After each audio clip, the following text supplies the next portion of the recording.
오늘의 말씀 사사기 6장 11절부터 16절입니다. 여호와의 사자가 아비에셀 사람 요아스에게 속한 오브라에 이르러 상수리 나무 아래에 앉으니라.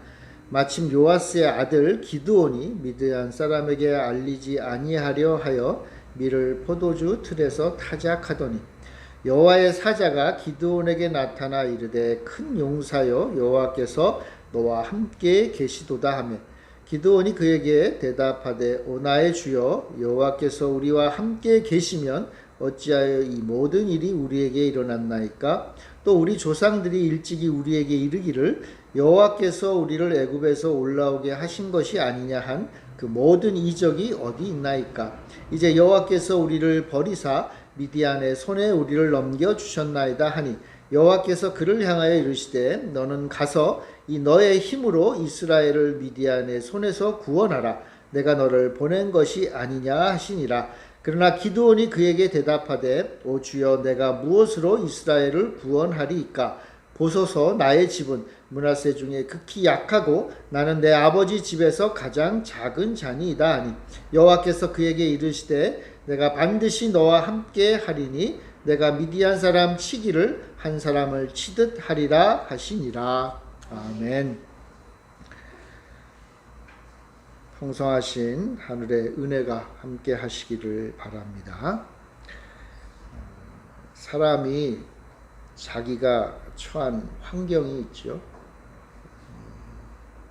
근데 이 환경을 뛰어넘는 사람을 보는 것은 그렇게 흔치 않습니다. 관습이라는 것도 있고 전통이라는 것도 있고 또 그 시대의 요청과 그 시대의 상식이 있는 거죠. 그러니까 그것을 외면하면서 그것을 마주하면서 새롭게 도전해서 넘어가는 것은 쉬운 일은 아닙니다. 여러 가지 압박들이 있겠죠. 그거를 어떤 면에서는 이기고 그런 것들을 무시하고 내 안에 있는 것을 성취해 나가는 것, 그건 그렇게 쉬운 일은 아닙니다. 왜냐하면 사람은 시대의 산물이기 때문에 그래요.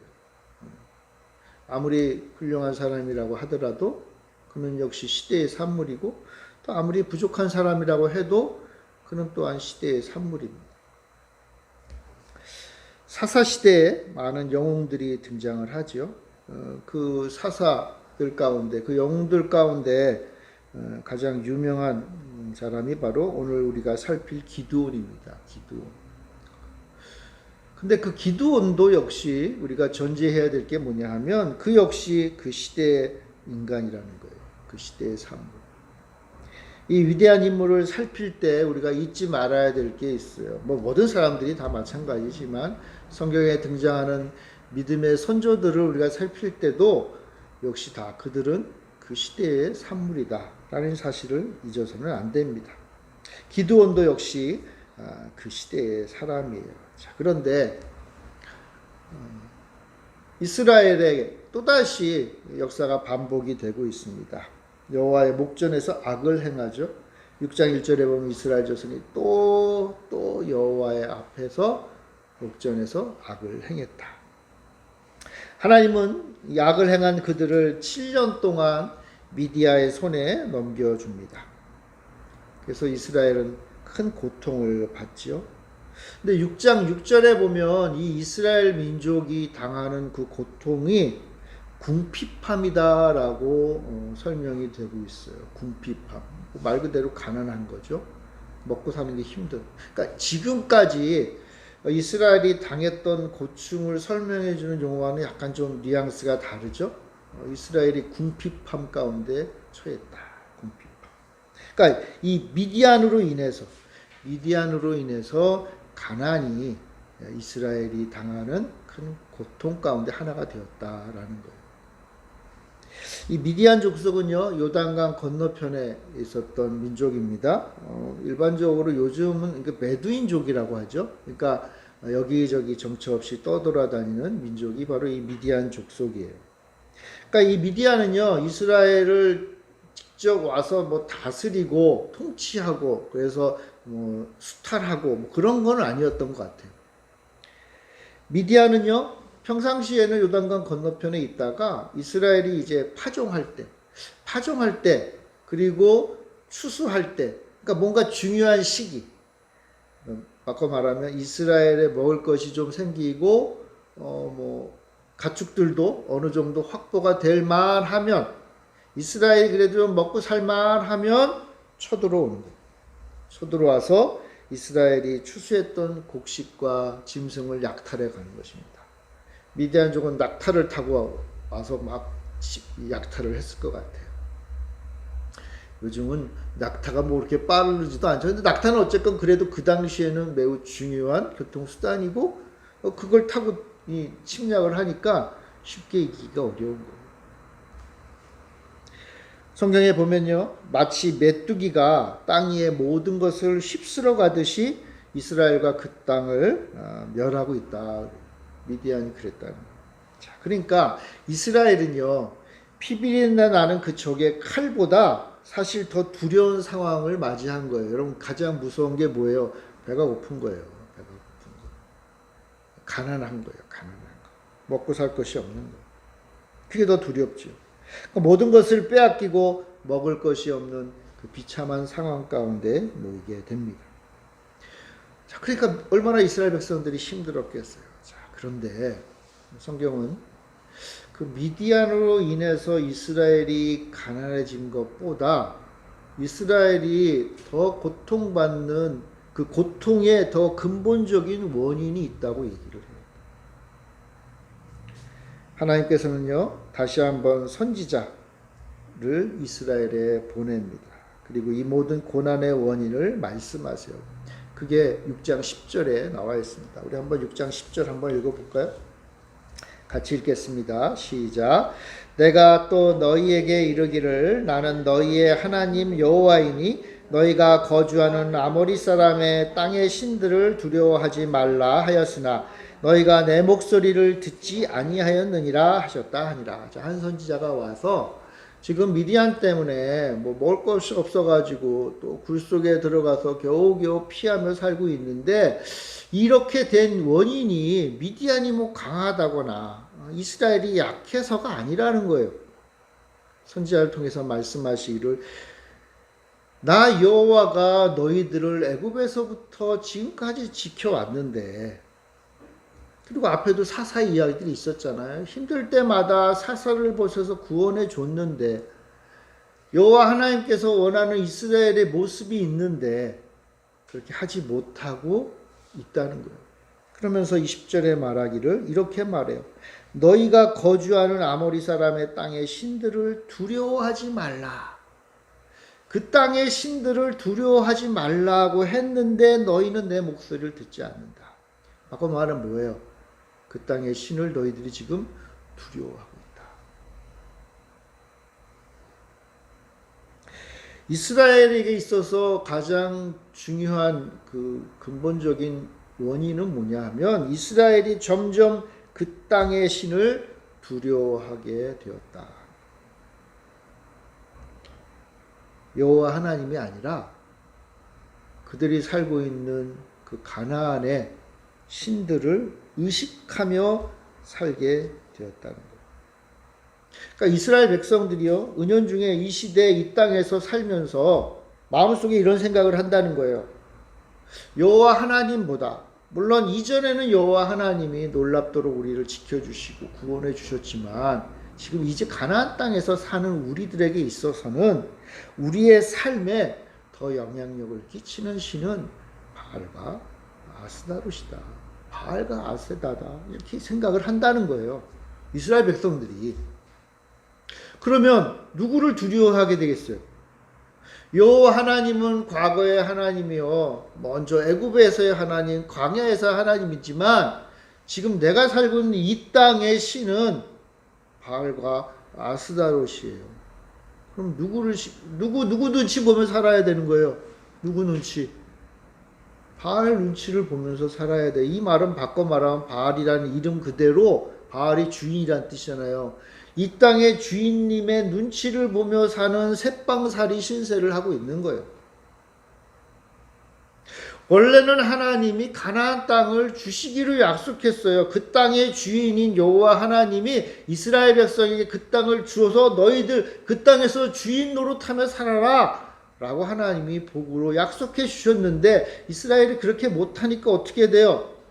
그 땅의 주인인 바알의 눈치를 보면서 새빵살이하며 살게 된 거예요.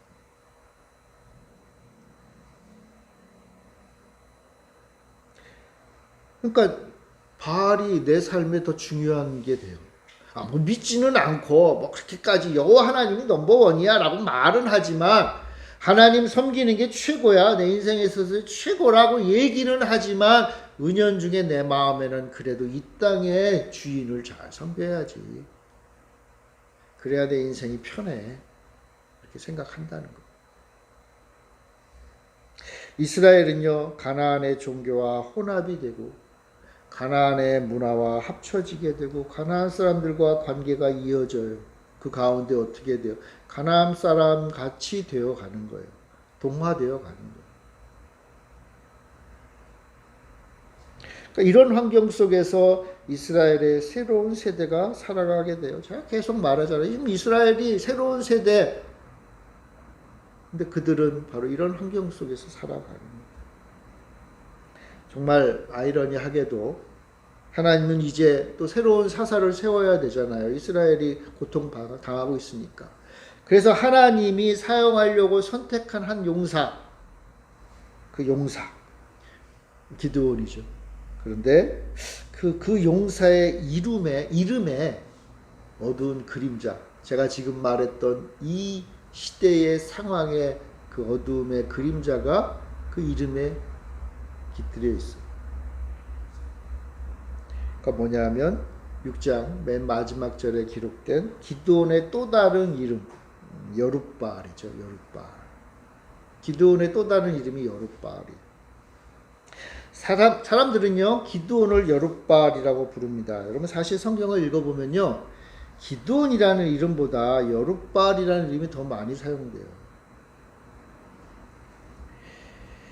이 여룻바알은요 우리가 오늘 살펴보겠지만 6장의 뒷부분에 보면 이 기드온이 그 바알의 제단을 파괴하는 그런 장면이 나오거든요. 그래서 사람들이 말하기를 바알이 그와 다툴 것이다 이렇게 얘기를, 바알이 그와 다툴 것이다. 그래서 그의 이름이 여룻바알이 되었다 이렇게 얘기들을 해요. 성경에 그렇게 기록되어 있어요. 근데 여러분 이 여룻바알이라는 말의 그 원래의 의미는 그 뉘앙스와 좀 달라요. 원래요 여룻바알이라는 말은 싸운다, 바알이 그런 의미가 있는데, 그러니까 바알이 싸우는 거예요. 근데 바알이 왜 싸우는지, 누구를 위하여 싸우는지 좀 해석을 해야 돼요. 이 원래 여룻바알의 의미는 무슨 뜻인가 하면 바알이 이 이름을, 여룻바알이라고 하는 그 이름을 가진 사람을 위하여 싸운다는 의미. 이 이름을 가진 사람과 싸운다는 게 아니라 그 이름을 가진 사람을 위하여 싸운다. 또는요 바알이 그를 풍요롭게 하다, 성공하게 한다라는 의미를 담고 있어요. 바꿔 말하면 이 여룻바알이라는 이 이름의 의미는 바알의 대적자라는 의미가 아니에요. 바울이 대신 지켜주는 사람이다. 지켜주는 사람. 그러니까 이 여룻바알이라는 이름에는요 바알과 기드온이 적대적이라기보다는 우호적으로 살기를 바라는 마음이 담긴 이름이에요. 어떤 분은요, 저도 좀 그렇게 생각하는데 이 여룻바알이라는 이름이 원래 이 기드온의 원래 이름인 거예요. 원래 이름. 그리고 기드온은 나중에 붙은 별명이라고 저는 생각이 들어요. 왜 그런지는 좀 이따 설명을 드릴게요. 저는요 오히려 이 여룻바알이라는 이름이 그 여룻바알의 아버지가 자기 아들에게 준 이름이라고 생각이 들어요. 아버지는요 그 당시 그 시대의 소망을 담아서 아들의 이름을 붙여준 거예요. 물론 바알은요 이방신, 가나안의 신 바알을 말하기도 했고 또 여호와 하나님을 나의 주님 할 때도 이 바알이라는 단어를 썼어요. 근데 그게 혼합이 된 거예요. 혼합이. 한마디로 말하면 여룻바알이라는 이름은 이런 뜻이에요. 바알이 돕는 자, 바알이 싸워주는 자, 바알과 함께하는 자, 바울이 복을 내리는 자. 그 뜻으로 아버지는 아들에게 이름을 준 거예요. 얼마나 좋은 이름입니까? 그렇죠? 그다음 사람들에게는 참 좋은 이름이잖아요. 바알이 함께하는 자, 바알이 지켜주는 자, 바알이 위하여 싸워주는 자다. 어떤 면에서 보면 그 시대의 이스라엘은요, 바알의 은혜를 바라보며 살고 있어요. 하나님은 그 시대를 대변하는 이름을 지닌 이 한 청년을 찾아오신 거예요. 왜요? 그를 사용하시려고. 그는 므낫세 지파 요아스의 아들 기드온이에요. 아니 여룻바알이죠. 여룻바알.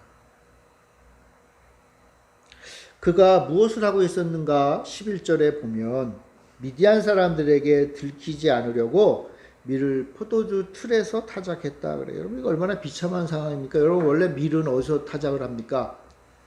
이 타작 마당 있잖아요. 룻기 같은 걸 보면 타작 마당은 이게 높은 언덕 위에서 해요. 그래야 바람이 부니까 이 타작할 때 이렇게 막 채를 칠 때 껍질이 날아가잖아요. 그죠?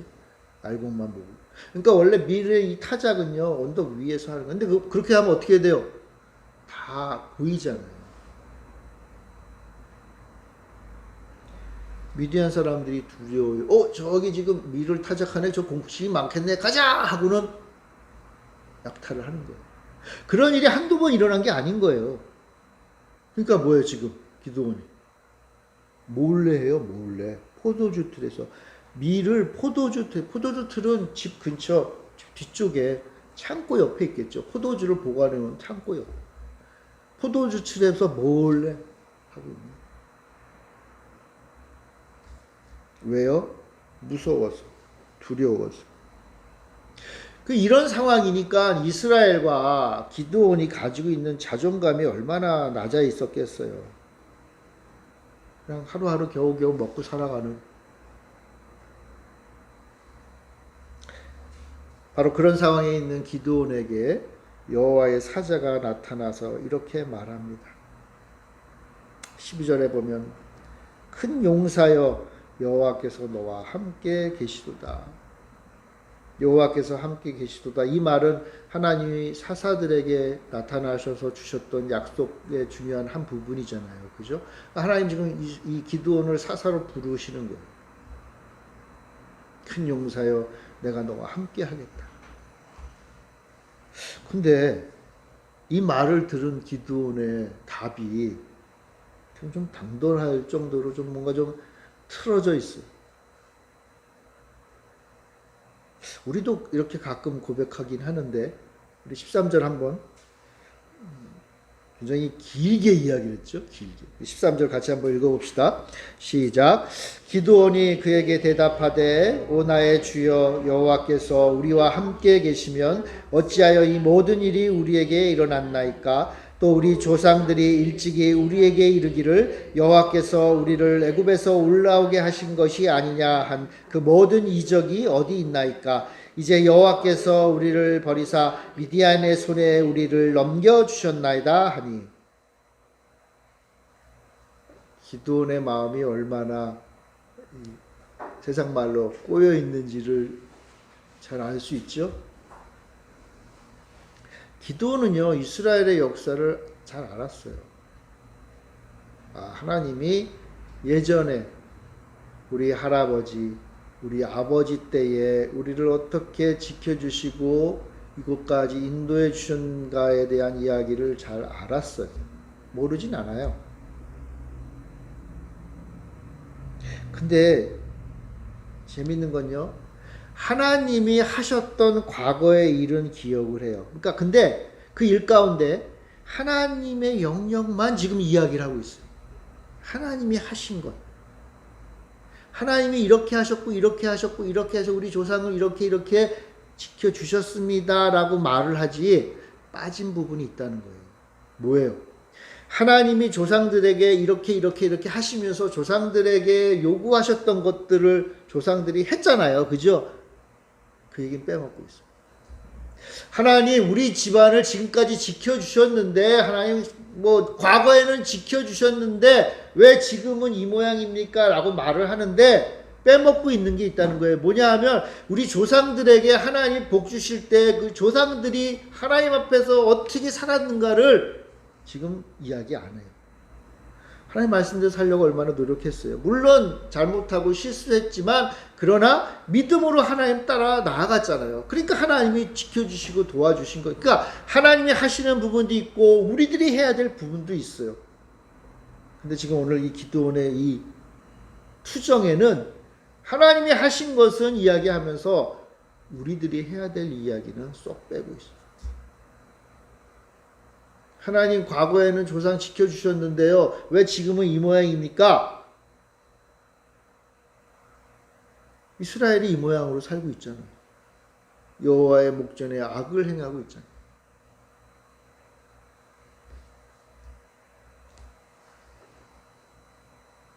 기드온은요, 이스라엘이 가나안의 신이 아니라 여호와만을 섬겨야 된다는 사실을 잊고 있는 거예요. 그래야 하나님이 함께 하시는 거예요. 하나님이 도와주시는 거예요. 그런데 기드온은 그의 이름처럼 여룻바알, 바알이 우리를 위해 싸우신다는 말을 되뇌이며 살고 있는 거예요. 야, 여호와 하나님이 우리를 위해 싸우는 게 아니라 바알이 나를 위해서 싸우네. 내 이름대로 되네. 그렇게 계속 살아온 거예요. 포도주 틀에서 미디안이 무서워서 두려워하면서 그 낮아진 자존감으로 하루 먹을 밀을 추수하는 그 가운데 그나마 그래도 바알이 나를 지켜주는구나 하면서 살고 있는 거예요. 바알이 나를 지켜주는 거예요.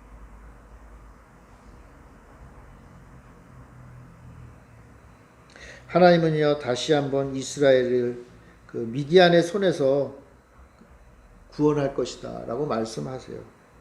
근데 그는 또 자신에 대해서 이렇게 얘기해요. 15절에 보면 그러나 기드온이 그에게 대답하되 오 주여 내가 무엇으로 이스라엘을 구원하리이까?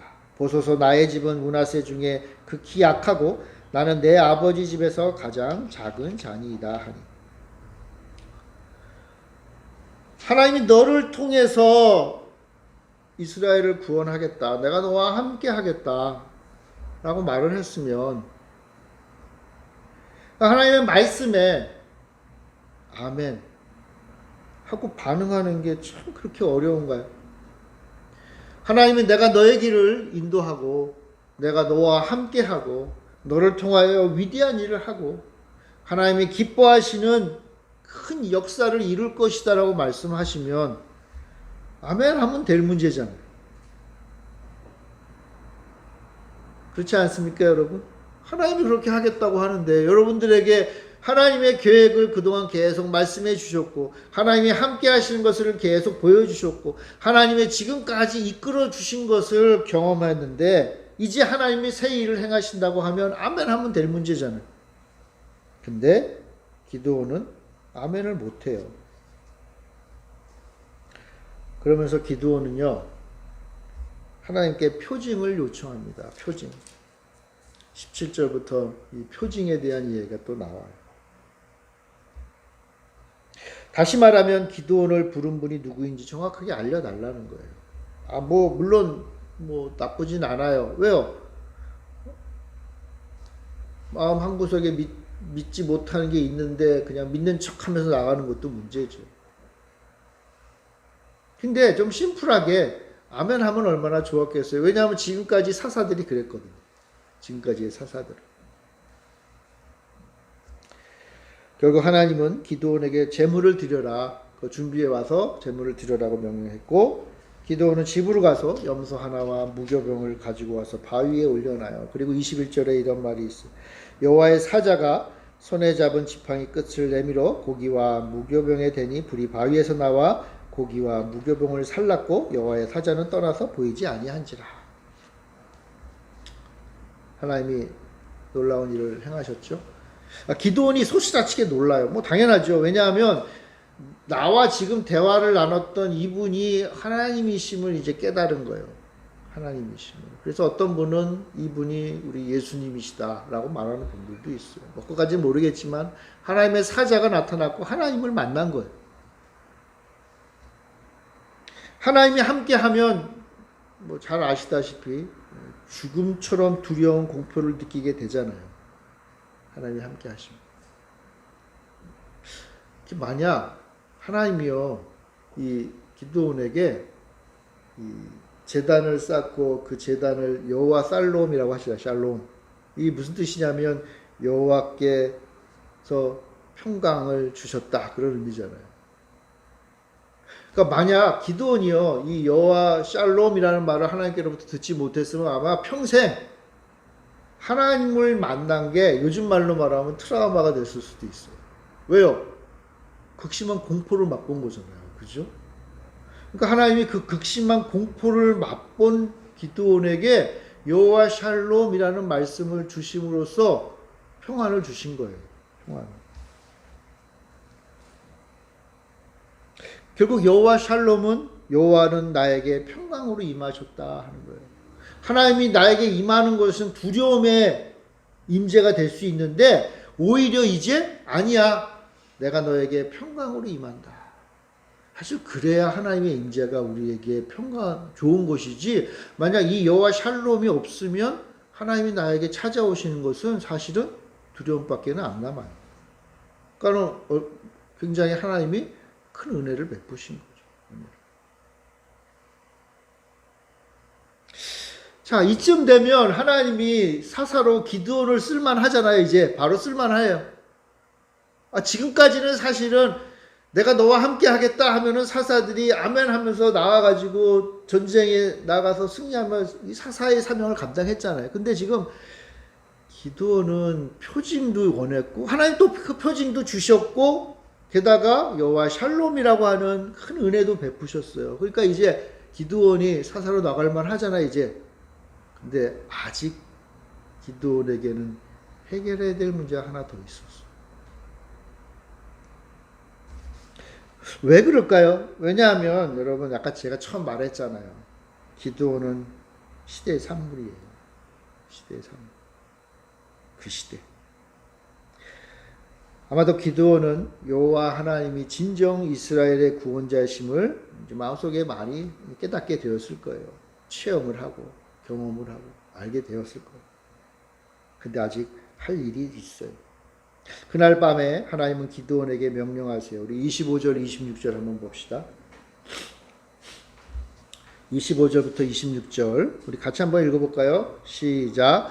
그날 밤에 여호와께서 기드온에게 이르시되 내 아버지에게 있는 숫소 곧 7년 된 둘째 숫소를 끌어오고 내 아버지에게 있는 바알의 제단을 헐며 그 곁에 아세라상을 찍고 또 이 산성 꼭대기에 내 하나님 여호와를 위하여 규례대로 한 제단을 쌓고 그 둘째 숫소를 잡아 내가 찍은 아세라 나무로 번제를 드릴지니라 하시니라. 여러분 놀라운 일 아닙니까? 기드온의 집 안에 바알의 제단과 아세라상이 있었다는 거예요. 그 바알의 제단과 아세라상은 기드온의 아버지의 것이에요. 아버지의 것. 그리고 그 집안의 것이고 아마도 그 마을의 것이고 그러니까 아마도 기드온의 아버지는 그 마을에서 굉장히 유력한 위치에 있었을 것 같아요. 다시 말하면요. 기드온의 아버지가 요아스인데 이 요아스의 집안은 바알을 섬기고 아세라를 섬기고 심지어 여호와 하나님도 섬겼던 그런 집안이에요. 왜요? 시대의 산물이니까. 그 시대는 다 그랬다는 거예요. 그래서 요아스가 아들, 사랑하는 아들에게 이름을 지어줄 때 여룻바알이라고 지어줬다고 저는 생각이 들어요. 왜요? 바알이 이 아들을 지켜주시기를 바라는 마음. 그 안에 여호와 하나님이 이 아들을 지켜주시기를 바라는 마음도 있었을 거예요. 그렇지만 이 용어 자체가 그 당시 사람들에게는 심지어는 여호와를 알지 못하는 가나안의 이방 사람들에게도 다 통용되는 말이에요. 그래, 위대한 신이 이 아들을 지켜주기를 바라는 마음으로 했구나. 이스라엘 여호와 하나님을 섬기는 사람은 여호와 하나님이라고 생각했겠지만 가나안의 신 바알을 섬기는 자들에게는 저 사람이 자기 아들을 여룻바알이라고 지었대. 이름 잘 지었네.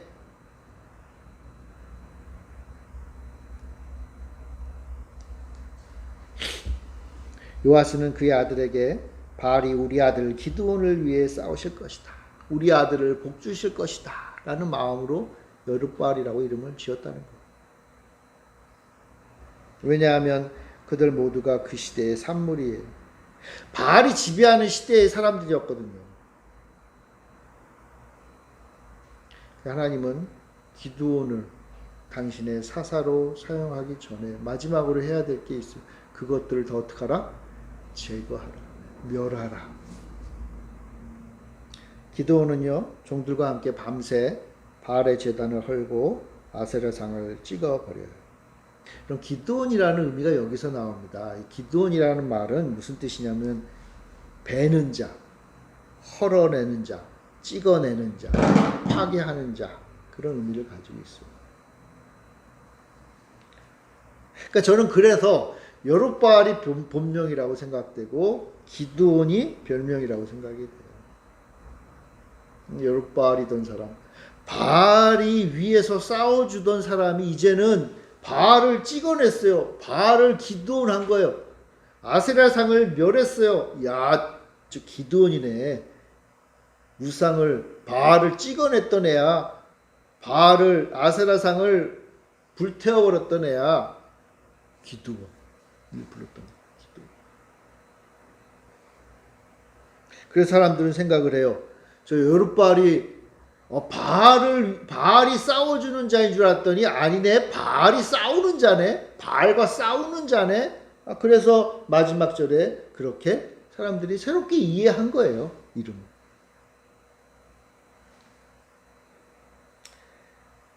지금까지 바알의 은혜로 살던 자가 이제는 기드온 해서 바알을 제거하는 자가 된 거예요. 왜요? 하나님이 그렇게 하라고 했습니까?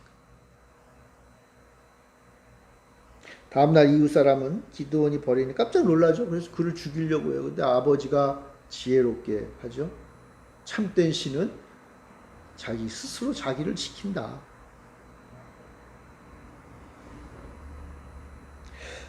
요아스의 중재가 지혜로웠지만 본질은요 32절에 나오듯이 여룻바알의 뜻을 원래의 뜻을 비틀어서 사용하신 하나님의 승리예요. 하나님의 승리. 그러니까 하나님이 여룻바알이라고 하는 어떻게 보면은 이방적인 그 이름을 가진 그 여룻바알이라는 사람의 이름을 바꿔놓으신 거예요. 완전. 그러므로 이제는 여룻바알이라는 이름을 들을 때 사람들이 이제 그렇게 기억한다는 거예요. 처음에는 바알이 복주는 사람인데 알고 봤더니 아니었어. 바울을 멸망시키던 기드온이었어. 그래서 이제는 여룻바알이라는 이름이 뭐예요? 바알과 싸우는 자가 됩니다.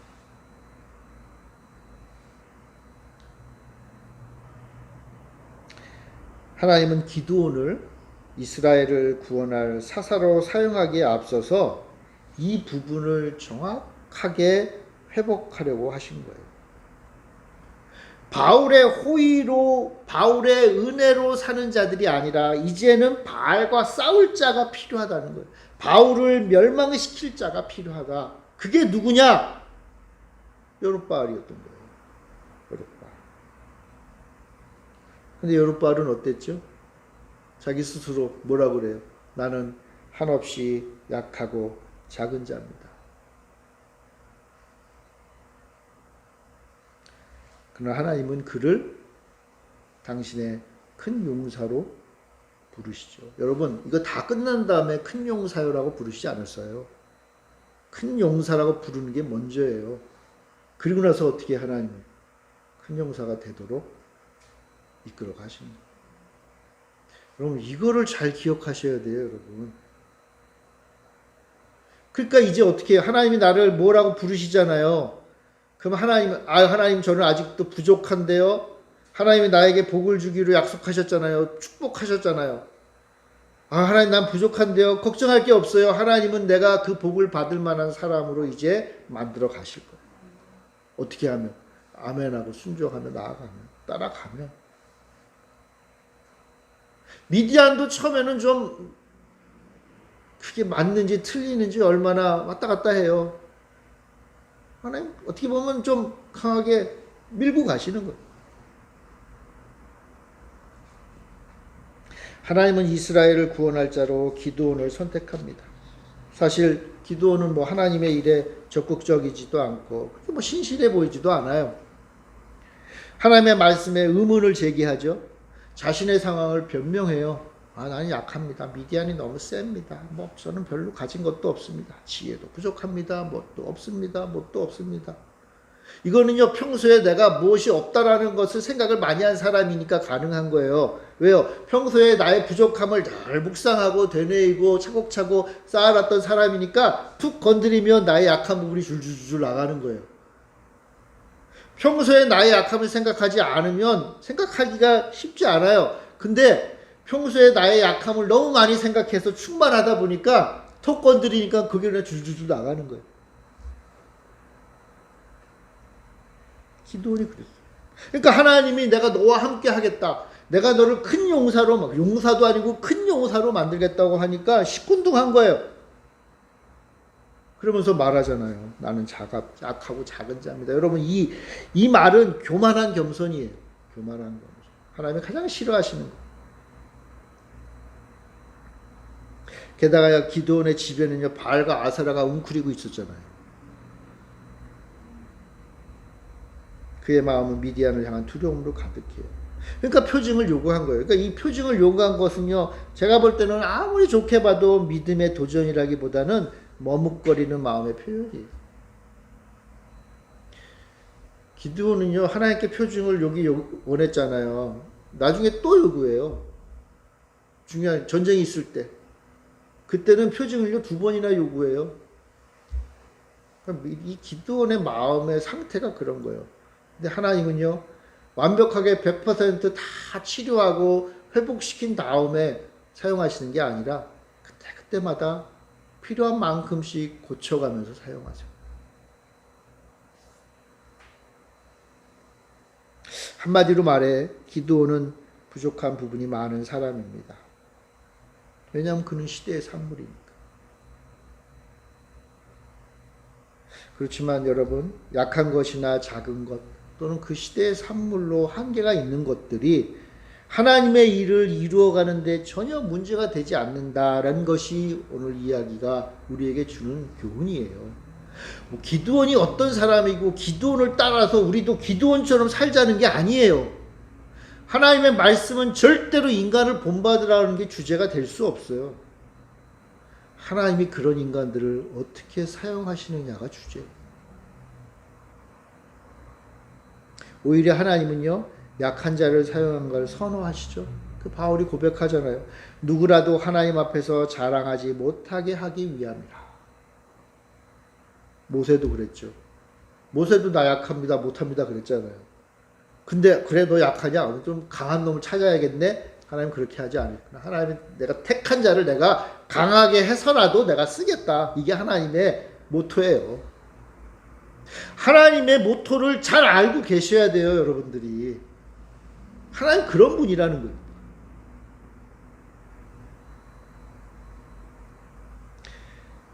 엘리야도 그랬죠. 그럼 바울도 그랬죠. 그 바울은 오히려 자기의 약함을 어떻게 자랑했다. 왜요? 내 약함이 하나님의 역사하심의 길이 되기 때문에. 여러분들이 약한 부분이 있나요? 여러분들이 부족한 부분이 있나요? 여러분 기대하세요. 여러분들의 그 약함이 하나님의 역사가 나타나는 지름길이에요.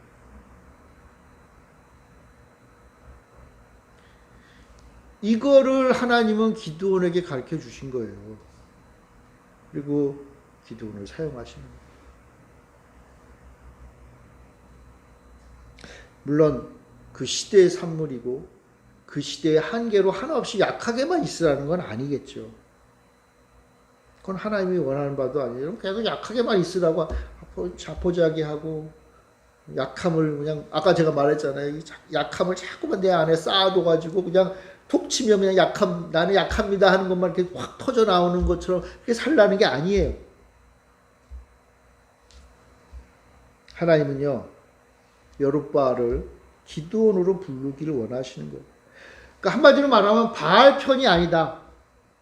이제는 여호와 편이다. 하나님 편에 서기를 원하시는 거예요. 바알을 부수고 바알과 싸우는 자가 되기를 원하시는 거예요. 하나님은 기드온을 그렇게 준비시키는 거죠.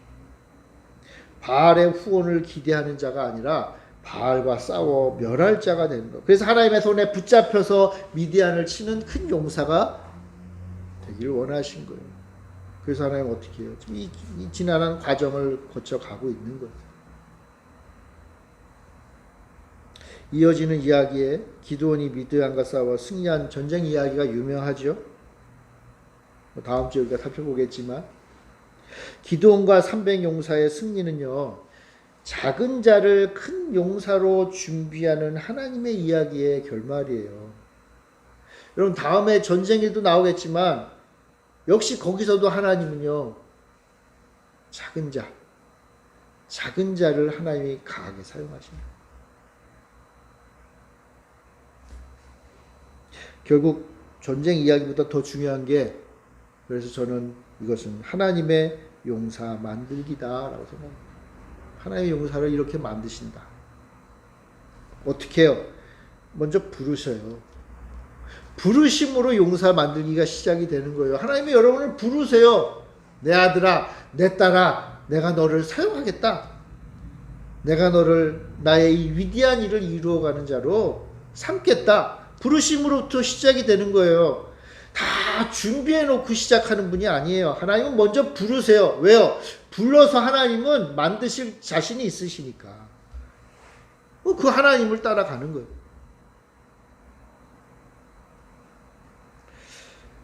우리 역시 시대의 산물입니다. 기드온처럼 의기소침할 때가 있고 변명할 때가 있고 나약할 때도 있어요. 어떻게 보면 당연해요. 기억할 것은 그 시대의 기드온을 찾아온 하나님이 우리 시대에는 우리를 찾아오신다는 거예요. 그 우리의 이름을 부르시는 거예요. 왜요? 이 시대의 산물인 우리, 이 시대의 산물인 우리를, 이 시대에는 약하고 연약하고 부족한 우리를 하나님은 당신의 큰 용사로 이 시대에 사용하고 싶으시기 때문에. 그러므로 우리는 작은 자이나 주님의 큰 용사예요. 주님이 우리와 함께 하신다고 하시죠. 함께 하시죠. 그러므로 우리가 할 수 있는 건 뭘까요? 하나님의 뜻대로 믿음으로 나아가는 거예요. 도전하는 거죠. 그리고 하나님이 말씀하셨잖아요. 내 안에 바알과 아세라를 다 멸하라. 하나님만 바라보라는 거예요. 하나님만 섬기라는 거예요. 애매모호한 이름 가지고 있지 말라는 거예요. 여룻바알이라는 좀 애매한 이름 가지고 있지 말라는 거예요. 이게 도대체 하나님이 함께 한다는 건지 바알이 함께 한다는 건지 이런 애매모호한 이름이 아니라 완전히 기드온 다 바알을 회폐하고 아스라를 멸하고 오직 하나님만을 섬기는 일. 참된 그리스도인이 되라고 하시는 거예요. 우리 이제 그렇게 가면 돼요. 우리가 믿음으로 아멘하고 순종하고 그 길을 걸어갈 때 하나님은 우리 이 작은 자를, 이 시대의 산물인 연약한 우리를 당신의 큰 용사로 만들어서 당신의 크고 위대한 일들을 이루어 가신다. 이걸 기억하는 거예요. 사랑하는 성도 여러분, 우린 작은 자예요. 한없이 다 작은 자들입니다. 하나님이 우리를 큰 용사로 사용하기를 원하시고 우리를 그렇게 부르고 계신다는 사실을 여러분들이 믿고 감사, 기대하고 소망하고 우리의 길을 믿음으로 걸어가기를 간절히 바랍니다. 우리 기도하겠습니다. 사랑의 주님, 작은 자인 우리를 부르셔서 당신의 위대한 큰 용사로 사용하기 원하시는 주님, 주님의 뜻에 아멘하며 순종하며 나가게 하시고 우리 안에 모든 거짓된 것을 버리며 온전히 주님만을 바라보며 나아가는 참된 믿음의 용사 기드온이 다 되게 하여 주시옵소서. 우리 교회 성도들 가운데 이 놀라우신 은혜와 역사를 이루어 주시옵소서. 감사드리며 예수님의 이름으로 기도합니다. 아멘.